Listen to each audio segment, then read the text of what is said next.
Hey, what's up guys, it's Nick2, and today I'm going to be showing you guys an updated Firepower Technomancer build that is still a very strong option in Worldslayer and can completely melt bosses even at Apocalypse tier 38 with gear that's fairly far from perfect. The build is very straightforward to set up, and it's just good old Firepower Techno. It did get a pretty significant nerf going into Worldslayer, but you still can't beat how easy it is to set up and how easy it is to actually use the build. You can just play at range, just watch everything completely fall over. Not only that, but with a simple mod swap, we're now able to have completely infinite ammo, which helps the build a ton for consistent boss killing, especially while trying to farm out the gear. This makes it to where you'll never have to worry about losing your blighter rounds, which is a super nice quality of life improvement. Firepower Techno is still a fantastic option if you like to stay at range and just shoot things, but if you want something that does a bit more damage and is more challenging to play, I'd highly recommend taking a look at my Trickster build, which does significantly more damage, but is much harder to actually set up.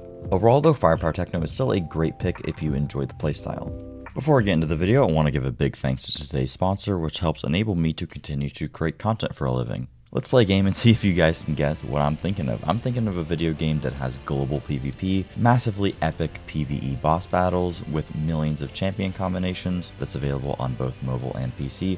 I would give you guys 3 guesses, but I'm betting you already know which game I'm talking about. That is everyone's favorite game, Raid Shadow Legends. If you're interested, make sure to check out the link in the description and hop into Raid today. One of the best parts about Raid is that there's a ton of super cool boss fights within the game that each have their own unique and challenging mechanics. My favorite boss personally is Hellraiser the Dragon. He has 2 main mechanics, the first being a terrible fiery breath that gives you a host of different debuffs, which he's going to be using every few turns. When he does that, a chunk of his health is actually going to turn purple, and if you deal enough damage, you can remove the purple part of the health bar to cancel the attack. But if you fail, Hellraiser's next attack will deal extra damage and stun your team. He also puts a ton of debuffs on your team, so you want to bring champions that can actually clear these debuffs and put up shields so you can tank Hellraiser's breath. You could also try bringing high damage champions that can burst his health down quickly, or deal heavy damage with HP burn and poison debuffs to melt down his huge health bar. There's a ton of different ways that you can approach these mechanics, and it's a crazy amount of fun trying out different champion combinations to see what works best, and honestly, that's my favorite part about Raid. There's never been a better time to hop into Raid because this month they're bringing out 5 badass looking new champions that I honestly can't wait to try out. On top of that, Raid's running a huge series of Summer Splash events for the entire month where you can get some incredible skins for the Dwarf Tundra. Not only that, Raid is currently running a special Deliana Chase event where all new and existing players can get a brand new legendary champion. All you have to do is just log in and play Raid for 7 days between now and July 28th. On top of that, if you're a new player and you enter the promo code MyDeliana in game, you get 50 XP brew so you can max out your new legendary hero Deliana, as well as get a ton of silver. The promo code is available until July 20th, so make sure to hop in. It doesn't end there though. If you're a new player, you can make sure to use my link or scan the QR code on screen and get a free starter pack worth almost $30 with the champion Tyrell and a ton of extra in-game loot.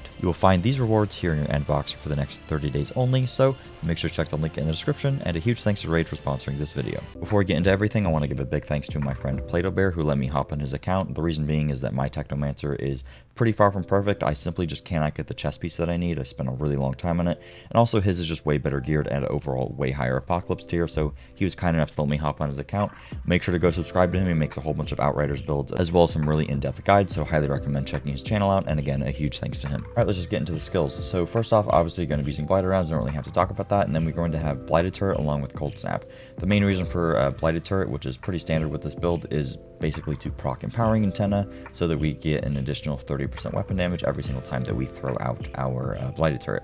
The Cold Snap here is to pair with Borealis Monarch 3-piece, where every time that you use a Cold Snap, it's going to increase your critical hit damage by 10%. On top of that, we're going to be using the Icicle Storm mod, so every time that we plop down our Cold Snap and then we kill somebody that is affected by that, they're just going to blow up around them, do a crazy amount of AoE, really helps with speed clearing maps, but also the crit damage and the Icicle Storm is really good. However, on bossing, you could very easily swap the Cold Snap to Fixing Wave, pair this with an ammo mod. This makes it to where we have literally infinite ammo, but we'll talk more about that later. Another option instead of Cold Snap is going for Scrapnel and then speccing into Cannonade in the skill tree here. This will give you a little bit more boss damage, however, ultimately I don't really think it's all that worth it, and it's not that significantly better than the crit damage that you get from Cold Snap anyway, and it's easier to just keep Cold Snap on. In terms of the skill tree, I mean, it's pretty cookie cutter. There's not really all that much here that you could swap out. You could swap Blur Screen for like more decay cooldown or something if you wanted, or you could get Grand Amplification if you have like Anomaly Enhancement on your gun. For whatever reason, I don't know, it doesn't really matter. I would pretty much just copy paste exactly what you see right here, and this is probably what's going to be best for you. Pack tree is pretty standard stuff. You get Initial Striker, which gives you extra firepower every time that you activate a skill. You get Brain Dead. Why is it called Brain Dead? That's me playing AP Techno, brain dead. Anyway, what this is just anytime you use a decay or gadget skill, it's going to increase your weapon damage, so that's pretty nice since we're doing both of those things. And we have Painkiller, which just gives us some health regen, which is going to pair nicely with one mod we'll talk about later. And then we get Permanence, which every time that we inflict Toxic, which we're just going to do with our Blighted rounds, is going to inflict a random additional status, which pairs very nicely with Dissection, where we do extra damage to enemies based on how many statuses they have on them. So by default, we're going to be inflicting multiple statuses, being Toxic, Vulnerable, and Freeze, and then pair this with Permanence, spawning a random one. You have a pretty good chance to take a really good advantage of this. All right, when it comes to the Ascension tree here, Plato's character is APOC 38, so Ascension level 134, which is pretty much where my Pyro's at. And yeah, you have a lot of points here. In terms of the priority, I mean, the majority of this stuff doesn't really matter. The priority is anomaly damage, because it's just 10% flat extra damage on top of all of your other damage, because Blighted rounds is going to deal anomaly damage. So this is just another multiplier. You instantly want to pick that up. Next to that, you want to get long range weapon damage, and then after long range weapon damage, you probably go for normal weapon damage and then critical hit damage. If you're on PC and you land mostly crits, it's probably a little bit better to go for the crit damage and then the weapon damage, and then you probably want to go for elite damage. Past that, it's not all that significant. I went for mag size, which is actually really nice. You get a huge mag size bonus there. Critical hit chance is just if you're missing headshots. Cooldown reduction is alright for just lowering the cooldown of your cold snap and stuff, but your cooldown reduction seems to cap out around 60% cooldown reduction, so it's not really going to help you out all that much if you have, 60% or whatever. Past that, you could go for close range weapon damage for whenever enemies are in close range, but more often than not, you're going to try to play around that not happening. Weapon leech is okay for survivability, I guess. And then getting some armor is good for survivability. Resistance is good for survivability. Resistance piercing will actually give you some damage. Talk about weapons, and then we'll go into the mod. So there are two weapons that are pretty much perfect for this build, and they are good for different reasons.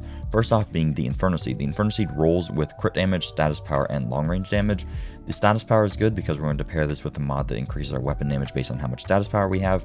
Also, the Inferno Seed rolls with Wrath of Moloch, which not only does a fairly good amount of damage, but it's also going to inflict burn on enemies, which is going to make us do more damage because we're using Dissection, so we get an extra 5% damage there. Also, if you happen to roll Bullet Kindling on a piece of gear, you could take advantage of this as well and, do some extra damage there. Inferno Seed is mainly going to be your mobbing weapon, though, because Messenger is significantly better for bossing because Dimensional Rockets does a crazy amount of damage. On average, I would say this does about 15 to 20% of your overall damage when it comes to boss fights. However, if your build is not as well set up, it'll probably do upward of 30 to 40% of your boss damage because it just does a flat amount of damage regardless of all the other stuff that you have.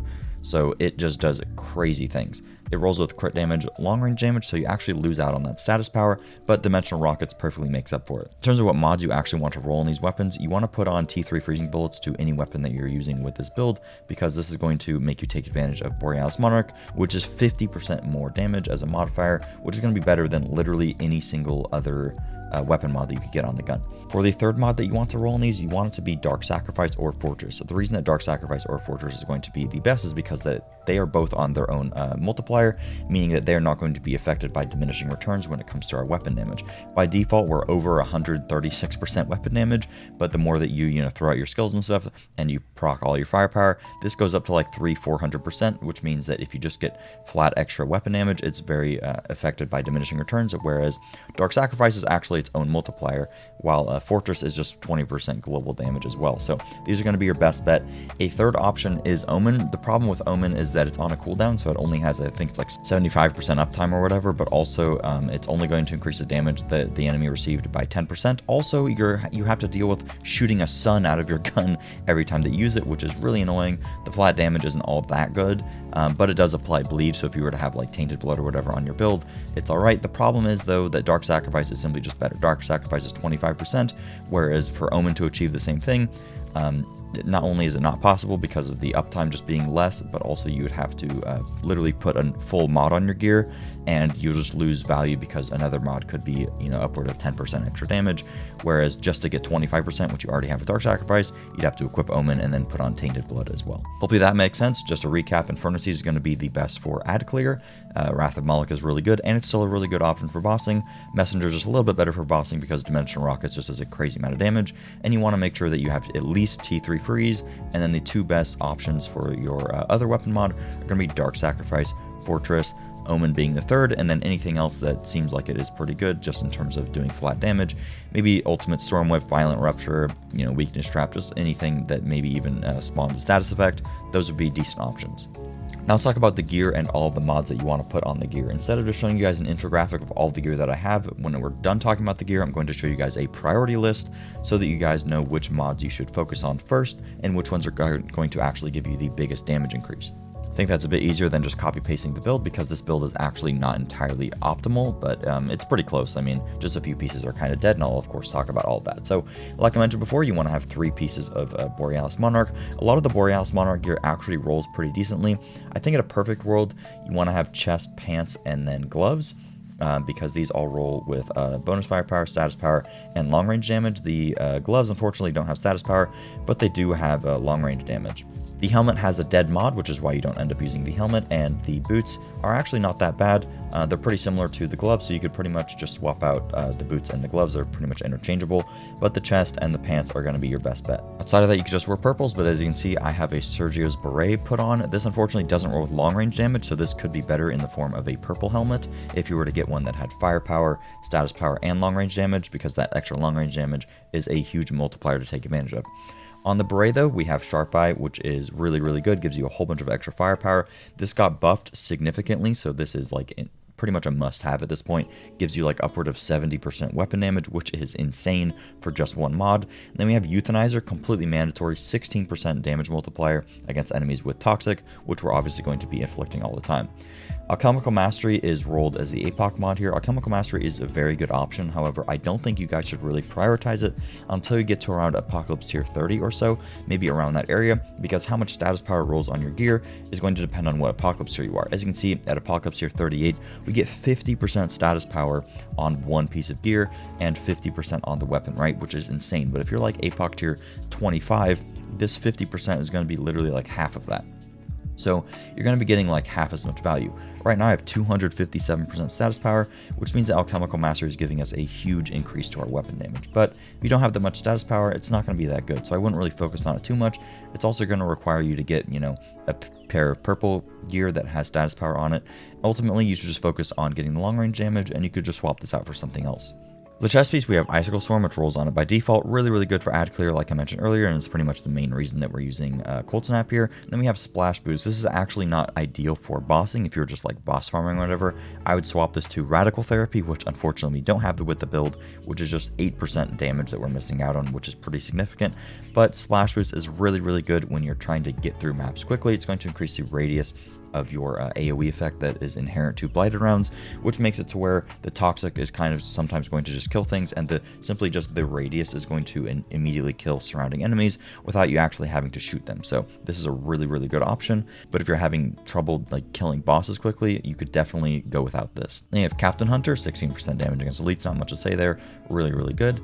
And then we have the pants of the Borealis Monarch. We have Dum Dum Bullets here, which previously I used to think got affected by diminishing returns, but it's actually considered assault weapon damage, so it's on its own category. So Dum Dum Bullets is very, very good with the build, one of the better options. Then we have Freezing Boost, which is 8% damage against frozen enemies, which we're going to be taking advantage of all the time because the enemies are frozen.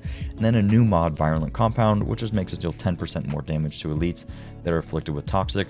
I think in a perfect world, instead of having this, I would keep on Splash Boost, and I would just swap this Virulent Compound to Radical Therapy, but it's still a good option, and for bosses, it's technically more damage because it's 10% rather than 8%, but it's only active on elites, so it's not going to help you against normal mobs.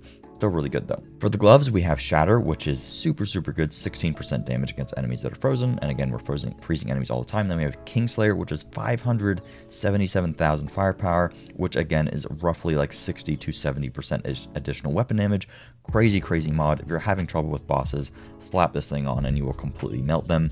Really, really good against elites. However, it's not going to help you out that much in general ad clear. Then for the ammo mod, we have Trick Up the Sleeve. This could be interchanged with Toxic Lead. However, Trick Up the Sleeve just seems to be much more consistent in actually giving you the ammo back. Sometimes you'll get kills with Toxic Lead and just won't give it back to you if the enemy died to dot damage or like a weapon mod.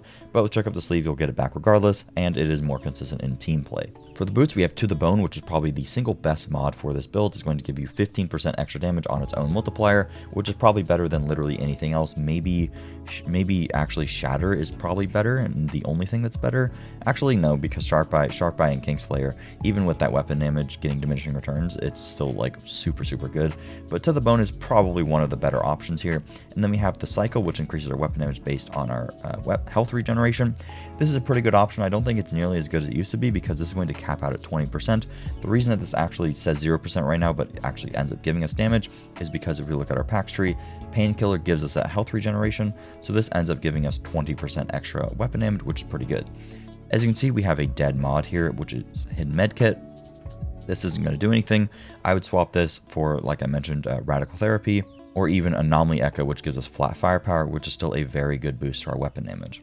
Like I mentioned at the beginning of the video, if you just swap to Fixing Wave and then you pair it with this mod Quartermaster, you're able to have infinite ammo with whatever weapon you're using. So this is pretty much going to fully replenish your magazine every single time that you use Fixing Wave, which is super good for bossing. So what I would highly recommend you guys to do is have any pair of gear that has Quartermaster on it and be able to just swap to it. It's really difficult because you need multiple pieces that are good. For this build, for example, I swap out the boots and then I swap out the helmet to this other helmet here, and then the only mod that I end up losing is the Cycle, which is perfectly fine, and then I gain Quartermaster, so I'm able to pretty much swap to Fixing Wave and then just have infinite ammo anytime that I want to fight a boss. And then if I want to go back to my mobbing setup, I could just swap that and just go like that.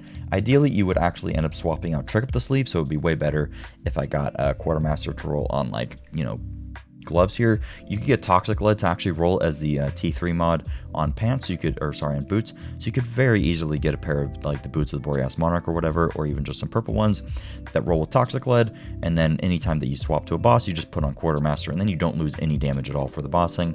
Like I mentioned though, this build is not perfect. Like we're missing Hidden Medkit is a completely dead mod. The helmet is missing long range damage, so that's a pretty significant loss in damage there. Blast Boost isn't helping our single target damage, etc. So if all those things were better, the build could easily do like 15 to 20% more damage, especially also Trick Up the Sleeve doesn't help for our bosses, but the build still does a crazy amount of damage anyway. I don't know how I'm going to do this, but here is the priority list. Hopefully it doesn't look too terrible. I'm lazy and very bad at doing these sorts of things, but this is, I think, the general sort of priority list. The ammo things are probably at the very top, but obviously if you are doing... But obviously these aren't going to actually provide you damage, but they pretty much, make the build functional.